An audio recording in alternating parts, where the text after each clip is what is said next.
You will not find another college that lets students manage over 11 to 12 crore of funds and manage all the bills from all the eateries on campus, right? You will not get another college that does that. And we are fortunate enough to be the technical team that handles all this. Many people, when they clear JA Advanced Exam, they prefer the lower branches in older IITs. So the number one advice I would give is try to develop some sort of obsession towards what you're trying to learn. So what are your opinions on GSoC versus SI for Phoenix? So 5,000, 6,000 live users until you have like a mid SaaS product after launching and stuff. So you get that live experience as well. How do you think, is it defending easy or attacking easy? I think attacking is easier than defending. Attacking is definitely easier than defending because see. So did you prepare for BitSat specifically or JEE mains was enough? What would be your last 1 month or 15 days strategy? Hey, this is Nadmi from Bitspilani, a founder, developer and a creator. I love to code and build things. Recently, I was selected for GSoC too. You can know more about me from LinkedIn. I've started a podcast series called Bits Gem, a show featuring Bitspilani folks doing cool stuff in tech, finance, consulting, robotics, academics and beyond. Hope you will enjoy the show. So hello everyone, we have Suyash Handa with us. Suyash, can you introduce yourself? Hi, my name is Suyash Handa. I'm originally from Noida. I'm a sophomore student and my branch is ECE. I'm very into software development and yeah. So before proceeding further, let's get bit on the history. Why did you choose Bits? What did you give JEE Advance also? Yeah, I did. So what was the rank? Yeah, I had a rank of 7.8k. And then why did you choose Bitspilani? So essentially what happened was, I was at crossroads. I didn't really get with a rank of like 7.8k, you don't really get a lot of, core branches at any of the great IITs. And then once you actually, plot out the different colleges that we have in India, Bits comes on top in a sense that, I was getting core there. And so, yeah, like one of the circuital branches actually. So I wanted something of the circuital branches, and so yeah, essentially. You wanted circuit branches? So circuital, it essentially consists of your CS and the Phoenix branches that we have here. I ended up getting EC. I wanted CS obviously, but yeah, my BitSat score obviously didn't allow me to do that, at least in Pilani. Okay. I did have an option in Goa, but then there were certain reasons for that as well. Pilani has that special legacy, and it has all these different student clubs and stuff. The ambience, the name that's connected to the Pilani campus, it goes far. And many people, when they clear JEE Advanced 7.8, they prefer the lower branches in older IITs. Mm-hmm. So what's your opinion on that? They can do extra stuff rather than paying huge amount of fees at Bits. So what are your opinions on that? See, so particularly in my case, what happened was that I was getting biotechnology branches, like the very lower branches at things like IIT Kanpur, Kharagpur. In my opinion, I don't think those things work out that well, at least from the examples that I've seen. Bits was a great option in this case because we have all these HFTs that come to our campus as well. A lot of great people are present at these campuses, and they get placed in pretty good companies. In IIT, you kind of have that severe branch roadblock. If you take a very lower branch, sure, you'll be able to work through software if you want. You'll be able to explore different things, but I don't think you'll get that sort of exposure that you get here. Okay, and as students enter Bitspilani, they are more into acads. Students are not really well known about the department and clubs culture. Mm-hmm. So how did you find it out in Bits when you entered as a fresher? Right. So so I'll just tell you this. So just after my JEE Advance finished, I had this long bucket list of stacks and stuff that I wanted to explore. Most of my 11th, 12th, I was not doing any software development or such. But after I did that, I came on campus and I continued that. I didn't really go for a lot of interactions and stuff. I didn't quite find value from sitting at a distance, and so eventually you find it out through friends about the departments and clubs. A lot of them send mails and stuff. The departments don't, because they have secretive interactions, but yes, a lot of these popular clubs and stuff on campus, they do send emails and stuff, and you get to know about them through those. Yeah. So you are also the part of SUTT, right? Yeah, so can you explain what the work of SUTT is and what's your role in that? Right. So I'm part of a group known as the Students Union Technical Team. And what it essentially does is we have two major products on campus that basically sustain the Bits Pilani campus. One of them is called the SU app, and the second one is called Study Deck.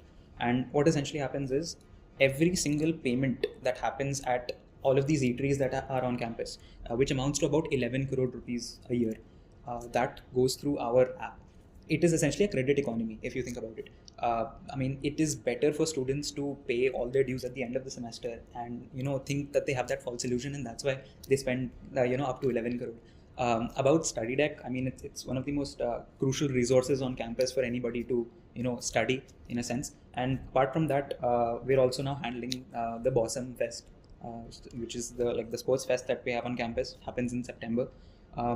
And apart from that, we have a lot of smaller other projects, such as like we're just rolling out a complaints portal for the SU. So we have this flexibility of working with everybody and making great tech products for them. Okay, so more focus is on software, right? Yeah, that's right. So are you planning for Phoenix Core or not? No, absolutely not. Absolutely not. No. So how is your degree going right now? Is it a side quest? I mean, you can kind of say it's a side quest. At the end of the day, I obviously want an IT placement here. I mean, that's what I love doing. I mean, I love building software and exploring deep systems and stuff. I'm also heavy into cybersecurity and stuff, so that is something that I can explore in the future. But no, I mean, definitely not Phoenix Core. Okay. Yeah. And are the companies open for Phoenix branch also that are open for computer science, or are there any restrictions? Right. So what happens is that some of the HFTs that come, a lot of them have CS only branch cutoffs. HFTs? Right? So you have your high frequency trading companies. Okay. So things like TRC and all these big name companies. They also have like insane CG cutoffs as well, and they are CS only. The thing is, I mean, for Phoenix people, most of your major MNCs and stuff are all open. I mean, the SI season is coming up, so you'll kind of see it there as well, wherein most companies do prefer Phoenix and CS. There are a specific slew of companies that only take CS, and those are pretty hard to get as well. So I mean, it's not that big of a disadvantage. Okay, and as you mentioned, like the summer internship, so are you planning to study for it? Yeah, I am. So there are specific companies that I'm targeting. And I will be preparing in the summer. And in the same period, many people do GSoC also, but I guess the SI can pay you more relatively and can give a better career also. So what are your opinions on GSoC versus SI for Phoenix? So I mean, the fundamental difference between both of these is that a GSoC does not give you a job, right? An SI can essentially lead to a PPO, which is a pre-placement offer, and that leads to a full-time job, and that's primarily what people are here for, right? You would say that a lot of Phoenix and CS people, they do not target GSoC simply because it will eat away a lot of their crucial SI preparation time in the summer. And I mean, I did not target it this time as well. I did think of it for quite a bit, but then I mean, it was essentially a trade-off. If I had focused on GSoC and done it through this summer, then I mean, the trade-off would be that I would lose crucial time on my SI. And as we talked about GSoC, do you use open source software? It's when I open GitHub, I see Suyash Handa start this repo. Absolutely. So you're using the tools, right? Yeah, I am. I mean, how well are you utilizing it? Yeah, so I'm a huge proponent of open source software. I mean, it's the whole concept of a lot of people building something in public is pretty great. I mean, in specific scenarios, you're not supposed to be building like internal company tools in public, but I mean, in specific scenarios, it's great. I mean, there are a lot of great open source, pieces of software. I mean, I love the Elk stack that we use for monitoring, right?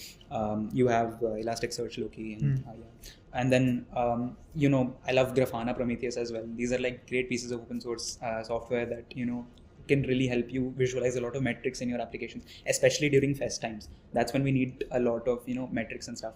And so other than that, there's a lot of personal open source software that I use as well. I mean, just the top of my head, I think Insomnia is a very nice API client. Okay. Built by Kong. I'm pretty sure it's open source. Yeah. What does it do? It's an API client, just like Postman. Then why do we need that? I mean, so what essentially happened was I did not have the Postman Enterprise version, and so I needed to have a bunch of people in a team. Insomnia was giving me that opportunity. The limit is 5 in the Postman. Yeah, that's right. And then later on, because of the Postman API Lab, I was able to get access to the Enterprise version. Okay. Yeah. So I mean, that's kind of sorted out now. So I kind of left Insomnia. So seems like you have quite a lot experience in backend. So since when you are doing it? And what was the journey like basically in backend? And have you explored any other tech field also? Yeah. So I mean, I started. Okay. So core backend. I started mostly after advance only. After advanced. After advance, I had done a little bit of web development and stuff in the past. I had built like websites and stuff, so I vaguely knew about request response cycles. I mean, how rendering engines work in the browser, how exactly backends and frontends communicate. All this stuff I kind of knew till my 10th grade around, right? Okay. And then Which 11th, frameworks? 12th. So PHP? back in the day, PHP. Yeah. So mostly PHP and stuff. I did not explore Laravel then because it kind of became popular later on. But before that, mostly PHP. And yeah, I have built like WordPress plugins back in the day. Okay. So there were specific people like in my family that needed some stuff. So yeah, I built that. And yeah, so my initial interaction with tech, it started with Minecraft. I built some sort of Java plugins in Minecraft back in like 6th, 7th grade. So that was that was like a little bit of fun. That was mostly following tutorials and stuff. I didn't really know what was happening. And then later on, I think 11th, 12th, we did have Python in school. So that was there. And then after advanced, like just dialed in full into backend. So how do you think BITS SUDT has helped you to grow your technical journey? Right. And like this could be a plus point for the people coming to BITS also. You get a life exposure. Yeah, you definitely do. So you will not find another college that lets students manage over 11 to 12 crore of funds and manage all the bills from all the eateries on campus, right? You will not get another college that does that. And we are fortunate enough to be the technical team that handles all this, stuff in the background. There's a lot of stuff that the students on campus also would not see, like the stuff that SUDT does, right? There's a lot of just background stuff that we just keep doing perpetually. And I mean, there isn't a lot of software that we're pumping out, and I mean SUDT in general, it has helped me a lot since the very beginning, simply because I get to deal with things like these, right? Once you're dealing with software at scale, I mean, writing the sync engine for the vendor software was a genuine task for me. And making it fault tolerant. If the internet goes out, you need to have like retry mechanisms and stuff. And so all that stuff, it genuinely helps you. So you get to deal with complexity, you get to deal with administrative tasks as well, you get to deal with a whole range of tasks. And the plus point is like you also have live users. Yeah, you have responsibility. Exactly. I mean, you won't get proper 5,000, 6,000 live users. So everybody on campus uses the SU app, right? You won't get 5,000, 6,000 live users until you have like a mid like SaaS product after launching and stuff. So you get that live experience as well, and you guys get it as well in the fests. But so like the duration of it is a little bit small, but I mean still it gives a lot of exposure. Both the technical teams, pretty cool. You love Go. Are there any other programming languages in backend you have explored? And some, I guess you hate JavaScript. Not necessarily. I mean, for backend, in your yes, LinkedIn it's written, I don't use JavaScript in servers. Yeah, so. that is true. So on the server, right? So particularly for backend, I do not like using JavaScript. I mean, it's a very fundamentally flawed language, right? But Express.js, like I was seeing the comparisons, it is like quite good, not that bad. It definitely it's is. much better than frameworks like Django. Okay, And so, it's also like close to Go in the performance see, side. I mean, having a direct comparison between like a batteries included framework and a framework which is very bare bones like Express is not like a very accurate comparison, right? If you have something like Django, wherein everything is batteries included, right? You have like a beautiful admin panel. Some people just have a specific microservice for the admin panel, right? And that is the way to do it. And that is what we do as well. We have the entire backend in Go, the microservice for the admin panel in Django. And that's just beautiful, right? So Django is batteries included, which means it has its own ORM, which is a very nice ORM, honestly. I've dealt with like other ORMs as well, very trash. And so the Django ORM is pretty nice. You have like a whole modular structure. You have a proper like MVC structure. You have templates built in. You have your own templating language built in. Your settings.py is highly configurable. There's a lot of things that you can do just in that, right? And so Express.js is very bare bones. Yes, you can build a lot of cool shit with it, right? I mean, I've obviously worked with Express. It's just that the reason I don't prefer JavaScript on the server is because it is fundamentally a front-end language, right? There are a lot of quirks in Node.js itself that, I mean, once you'll start exploring and building, more performance software, JavaScript in particular, like I really, really like typed languages. Simply because that type safety, it clears so many different problems from your code base. If you do not have type safety, in languages like Python, we are using Pydantic. I mean, SUTT either uses Pydantic or has type hinting. Both these things are very, very important if you're working in like a large code base like the SU app. So now, once you come to something like Go, okay, Go is fundamentally type safe. ठीक है, it has a lot of different benefits. It gives you a single beautiful binary. Okay, that is like the one thing that I genuinely like about it. You can package anything you want into it, a singular binary. There's no amount of runtime, there's no special runtime that you need for it. There's nothing like that. It's just ones and zeros into like a nice little package, and you can just deploy it anywhere you like. We obviously use Docker for that, but even if you don't use Docker, I mean it's just pretty nice to deploy it. There are like great pieces of software like Pocket Base, which are single file. I mean, these are also like executables which give you an entire backend. They are also written in Go. Docker is written in Go, Kubernetes is written in Go. Cloud right? is Go. The entire cloud is Go. I mean, you need like a nice type safe, fast, obviously fast. I mean, when you're talking about fast at scale, it is usually Rust or Go. I guess you have explored Flutter also in the past, right? Yeah, I have explored Flutter. You are a full stack developer. At this point, I mean, you can say that, yeah. If you are supposed to build a application, a normal application, end to end with hosting, how much time would it take? Like in a sprint, nothing else to do. Like there's a lot of boom in the right ship fast. So indie hackers, what do you think? That's what would right. be the expected time? Right. So expected time. See, You have all your setups ready, all the scripts ready that you need, all the frameworks, JWT already written. You just need to. You got an idea and you want to ship it fast. Right. How much time would it take? See, so let's just divide this thing, right? You have about 70 APIs, 10 APIs for each service that you're writing, right? And then you have a corresponding front end with it. For front end, at this point, I would probably choose Next.js. Okay. I do not like writing front end at this point because vibe coding would be done like best with the front end. You're right. I mean, for the front end, you can vibe code. I mean, I genuinely have no issues with that. If you're learning front end, like at a fundamental level, do not vibe code. You will not understand how things work. You will not understand how use ref or use effect or all these different, hooks and stuff work in React. And that is very bad because once you start debugging vibe code, you generally need to have like a fundamental understanding of what the different hooks are doing, what the different, parts of Next.js or whatever, nice front-end framework you're doing. So I would say the expected time to completion for like a medium level project, 1.5 weeks. 1.5 weeks. 1.5 week. Medium level. Okay. Medium level project. I would be spending about. Okay, so you said I would have infinite time, like entire no day. CADs. Okay, fair enough. You are just going all in. So with testing, all the stuff. Okay, you can probably shrink that back to about 1 week. Okay. About 1 week should be fine. Cool. And how do you approach learning new backend technologies? Like the new stuff already comes in. So how do you get updated? Right. So. Do you follow articles? Yeah. So I'm a heavy consumer of articles, right? A lot of the information I've got can only be found in articles. A lot of the videos and stuff, right?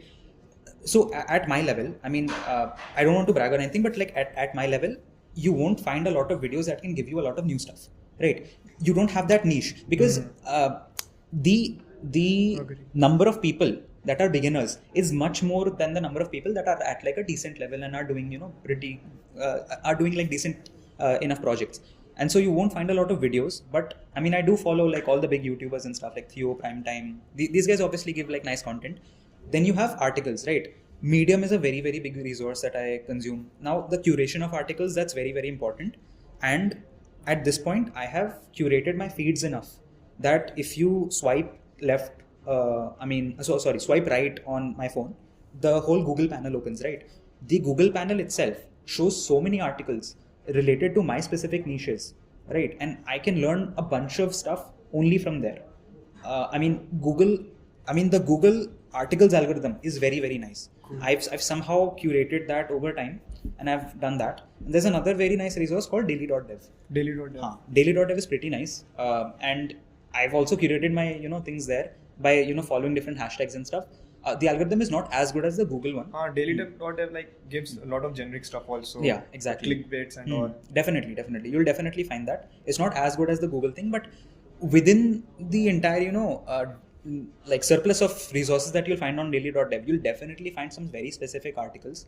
I also bookmark a lot. So my entire browser, I have this section called to read, wherein if I'm busy, I'll just, star it to read. Then there is this section called good articles, wherein it's just a plethora of like hundreds of articles that I just found were great. There are several Cloudflare articles through which I learned a lot about, mitigations and stuff in cybersecurity, because that's like a very big component nowadays. And yeah, so I'm a very, very big consumer of articles, that's for sure. If anyone has to start its backend journey, Mm-hmm. so what should be the roadmap for it? Should he follow tutorials, or should he more focus on hands-on? How should you know that he's not getting stuck in the tutorial hell? Any advice Okay, for fair the enough. freshers? Right. So the number one advice I would give is try to develop some sort of obsession towards what you're trying to learn. That's pretty hard early on, but once you develop like a healthy obsession with something, right, you yourself will push yourself forward to, find more resources, try to go deeper into that thing, right? Projects are a great way to learn. There is this thing called build your own X. Okay, I don't Right. It's a pretty popular, it's one of the most popular repositories on GitHub. It's like 300,000, 400,000 stars or something. It's called Build Your Own X. In that you have like beginner level, medium level, harder level projects that you can build with the proper, documentation as well. And so you have specific books for that as well. But I would not recommend reading any books, at least for learning any sort of new, or even starting with backend. The language I think you should pick up at the very beginning is probably Python, right? Python gives you that, very sweet balance between being productive in the language, not, making too many mistakes. And it is very English-like, wherein, there's a lot of syntax that you can just read, even being a non-developer, and kind of understand what it's doing, right? At the very core, you always have your simple, conditionals and loops. That is what everything is made of. Conditionals, loops, and different services exposed. That is the entirety. If I would like to sum it up, conditionals, loops, and this, endpoints exposed across the web and, within different systems. So once you're start with Python. If you want to do web development, now the thing about web development is it is a very, quick response thing, wherein you are building something, you're seeing it on another screen, right? It hits that dopamine, right? And so starting with something like front end, if you want to go into back end, right, you would need to learn a little bit of front end as well, and that is in relation to Django. So you start with Python, you pick up a simple framework like Django. If you want to go even simpler, you start with Flask. Fundamentally understand through articles what request response cycles are, how the web works, right? Because these things are lacking in developers these days. How the basic CRUD works. Yeah, how your create, read, update, delete operations work, how the backend communicates with the front end, and then you jump into building like an actual project. That is the best way to learn. There are a bunch of resources as well that someone can follow. And once this is done, like the people know the front end, how the front end and back end communicates, the CRUD operation. What's the next level they can target, or will they automatically figure out once they reach this level? See, in most scenarios, because that level I don't is think very so. low, There is yeah. a lot of job openings in just the web development front end, back end. You need to do more. You can go to microservices and other stuff. What are your opinions on that? So you definitely need to do more. That's for sure. The cloud is a very big opening, right? DevOps is a very big opening, but you reach stuff like that when you fundamentally understand what problem they're solving, right? Things like DevOps. That is basically managing all your cloud assets, right? That is what DevOps is. And configuring all these things like CI/CD pipelines and stuff. This is, farther down the road. You fundamentally need to understand how how these fundamental things are working, like how what problems these web frameworks are solving. Like Django has built-in authentication. If you want to roll your own authentication, there are so many hurdles, so many loopholes that you can fall through. There's so many mistakes you can make, which create for simple security issues in your code, and those are like level 10 CVEs, wherein you didn't hash the password properly, you didn't do something. So there is a lot of abstraction that these frameworks create. Understanding these problems that these frameworks solve, understanding at its core what these frameworks are doing, and then moving to more complicated projects, moving to more advanced stuff. Like, perhaps if you build something simple, then you move on to using a message queue, right? That might be a little bit more advanced, but perhaps you can do that, right? Why do you need a message queue in this case? We have these really great message queues like RabbitMQ, right? Once you need to offload sending emails, right? You can use something like a message queue. Then you move on to more advanced stuff, wherein you need to build actual systems. You need something like Redis, right? Which is heavily used for caching and also for PubSub. In Bossum we used it for PubSub. It's like a very unconventional way to use it. A lot of people use a lot of different other services for it. And there are a lot of smaller services that slowly take you across the road. and then you can jump into something like, okay, so now when you're building your projects, you'll understand that, hey, I also need a server to deploy all this. And then the road of DevOps starts, wherein you actually understand, like, how do I deploy Redis, how do I work with Docker, how do I work with Docker Compose and all these other services, what are containers, what are images, what are all these other terminologies that are related to the cloud. And so you will move on to DevOps. Then Kubernetes is something which comes obviously within DevOps, that at a larger scale, right? Purely from the backend route, you can uncover a lot of secrets about a lot of different fundamental ways the web works, right? So you can always jump into something like app dev. Backend, it opens that route to any other technology. Or after you kind of finish the whole Django route, then you can move on to something like Go, if you'd like. I guess once you reach that CRUD operation level, basic you will application, kind of understand yourself. And the problems will actually understand you. Like you want to send the emails. When you will first try with just normal for loop, you will hit bottleneck, the screen is freezing. Then you will get to know, okay, what else we can do? We can use message queues. Then I guess the journey just goes and goes on. How do you think there is DSA rounds in the companies? How do you think it is valuable in the web development? Is it not? What companies actually do in the work? Right. So the way, okay, so I'll drive like a small analogy here, right? We have something like JEE Advance, that is like a standardized test, right? That tests all students in India, and then they place them in branches like computer science. What is the relation between something like JEE Advance and something like computer science, right? The same analogy can be drawn here, wherein you have like a standardized test to essentially evaluate whether people can learn something, apply it, grind it, right? And then pass those tests and then come in the company, because it essentially sets that mindset that they'll be able to learn anything new here, they'll be able to apply that here, and it is like a level above all this development stuff. So now that is kind of mutually exclusive as well. If somebody is a very good developer, it doesn't mean that they'll be able to solve DSA problems that well. You need a lot of math for complicated code forces problems. You need to know a lot of different data structures. You need to have IQ fundamentally to be very good at DSA, right? And so companies kind of want higher IQ people, because they'll be able to pick up any sort of tech stack or problem and then kind of use their mind, solve it.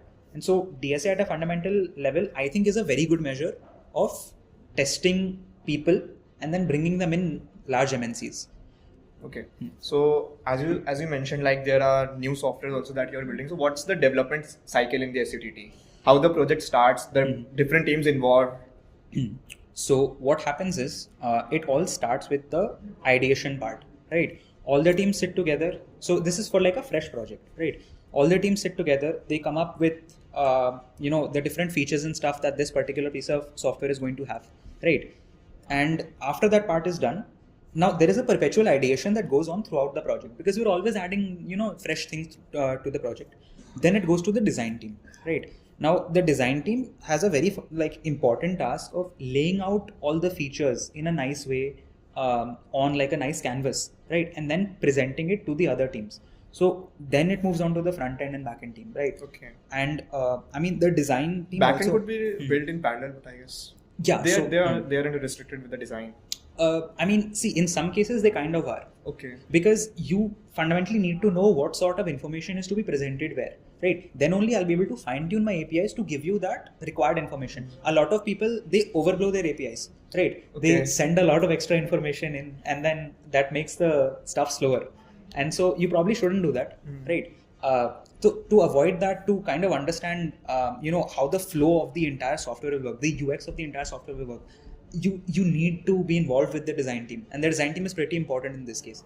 Then it moves on to the other three teams, right? You have the front end, app, and back. These are like the core development teams, and all of these work in coordination. The front works in coordination with back, app works in coordination with back, and everyone complements each other. We have issue trackers and stuff. So once you're building the core software, you kind of get that feel wherein you kind of get that corporate feel as well, wherein you get all those issue trackers and stuff. You're marking all those issues as completed. And what if some team member isn't performing as well? How do you guys motivate him? He isn't matching with your vibe energy. Do you push him? Who takes the leadership? The seniors and you decide among yourself. So it has kind of changed over time, right? It is usually the seniors that take the leadership, and that's what should happen. And I mean, recently, a lot of us juniors who are very, very enthusiastic on building the software, we kind of, have taken the lead for particular pieces of software, and then, just pushed everybody else as well. If somebody's unmotivated, so about the vibe thing, in our recruitments itself, we try to make sure that the person is a right fit for SUTT. Simply because so there's a code review technical rounds, then the vibe check.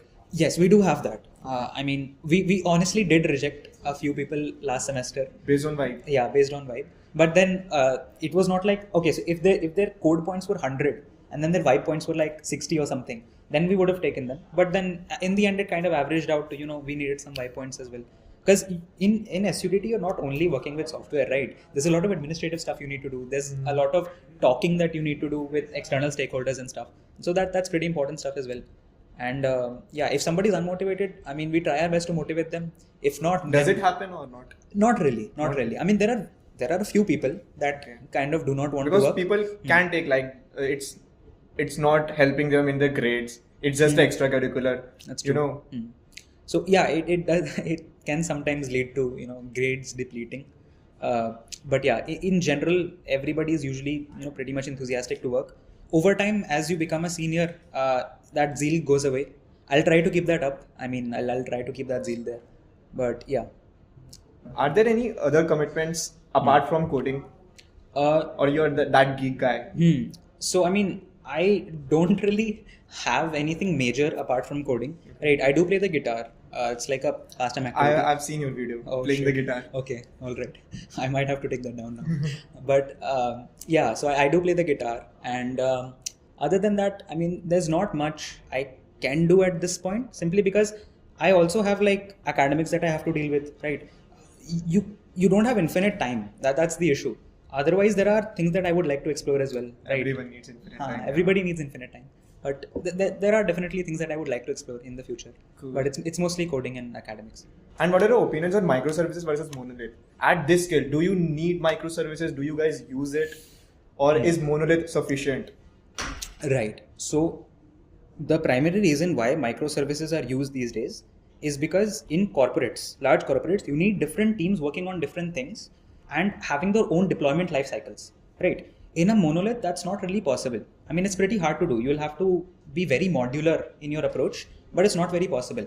Once you're dealing with separate languages, for instance, if Python has some great, NLP, if Python has some great like NLP frameworks, or Go has like a really great, web processing engine, I'll probably make, and my project needs both things, right? I'll probably make a microservice for Python. I'll probably make a microservice for Go. And they'll probably either communicate through HTTP if the project is small enough, or if I need some performance, they'll probably communicate through gRPC. Like as you also mentioned, like we can have a ORM, Django ORM, admin for a separate microservice for dealing with database, and Go services for the API cycles. Definitely. Have you guys tried that? Yes, we have. Worked successfully? Yeah, worked successfully. Okay, so there is this nice Django command. It's called inspectdb. Okay. And what it does is it reads your connection string. I mean, it parses your connection string, goes into the database, reads all the table schema. It brings the entire table schema into Python itself inside a singular, file.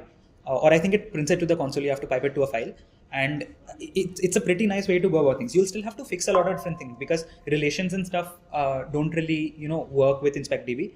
But yeah, it works nice. We have tried this microservice approach.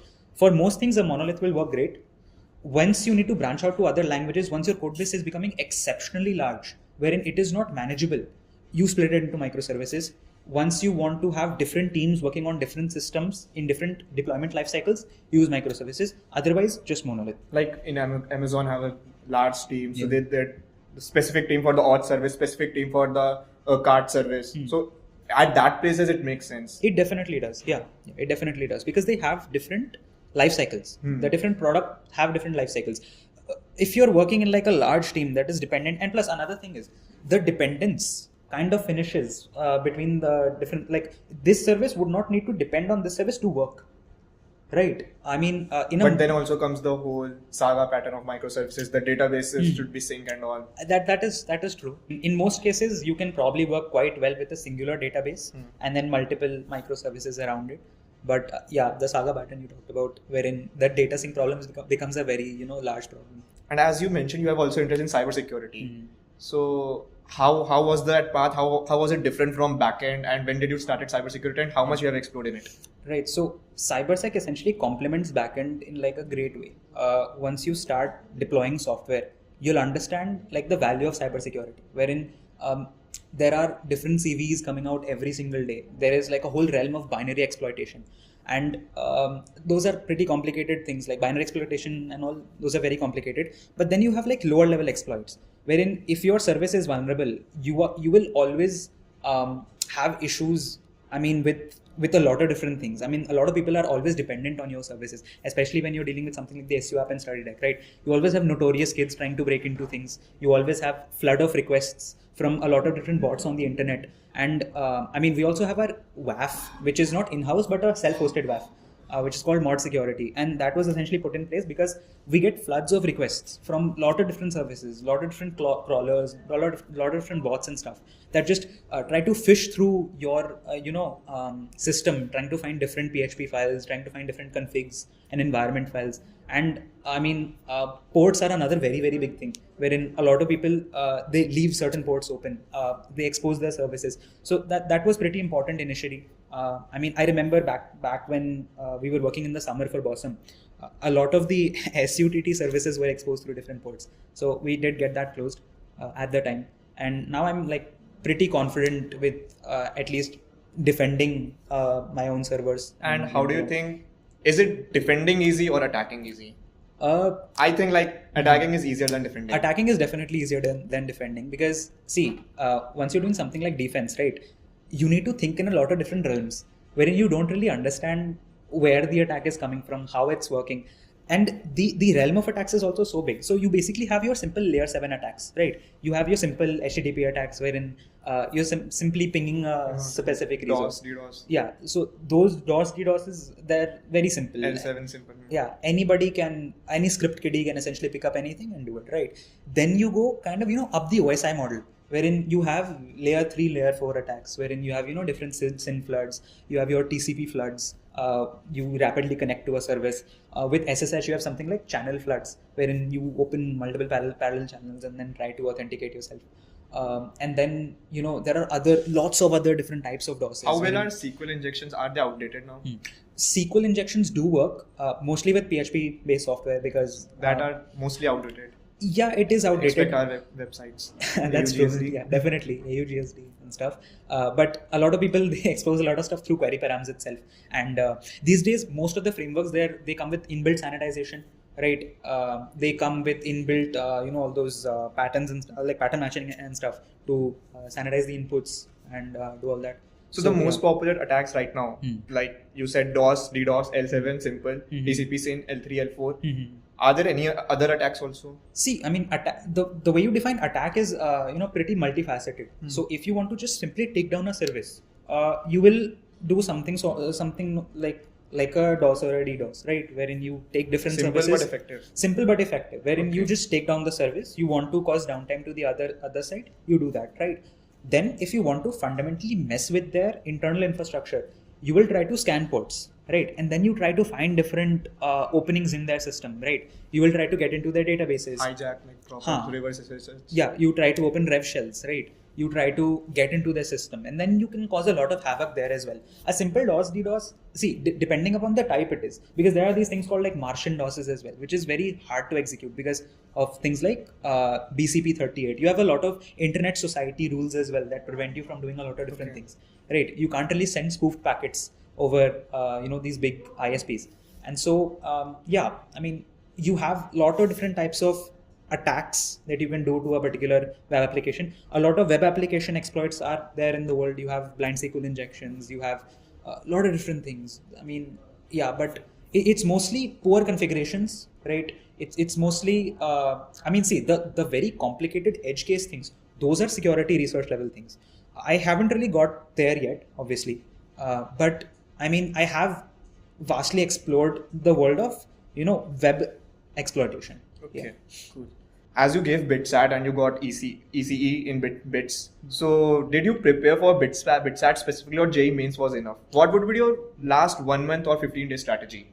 Right. So, I mean, those who give, mains advance, they also end up giving BitSat because they always need, a bits as a fallback if they aren't confident that they'll get, proper circuital branches at the IITs. So there isn't anything special that you need to do for bits. The whole culture of bits is that people who couldn't go to IITs usually come here, right? And so the reason it works that way is because mains is essentially enough. The questions that come in bits, you obviously need speed, a lot of speed. And I mean, mock papers, do as many mock papers as you can in like the last 15 days or so. There isn't really anything special that you need to study. There's also like an English session, a section of it. English and aptitude. Yeah, aptitude, both of them. I mean, it goes by quick. It's not that highly weighted as well, at least in our time. So yeah. Okay, so I guess that was it. It was great talking with Suyash Handa. If you have any specific doubts related to backend, or if you want to know more about its SUTT before joining the college, you can contact Suyash Handa. I will add his LinkedIn link in the description box. So yeah, it was great talking to you. Definitely. Great talking to you as well.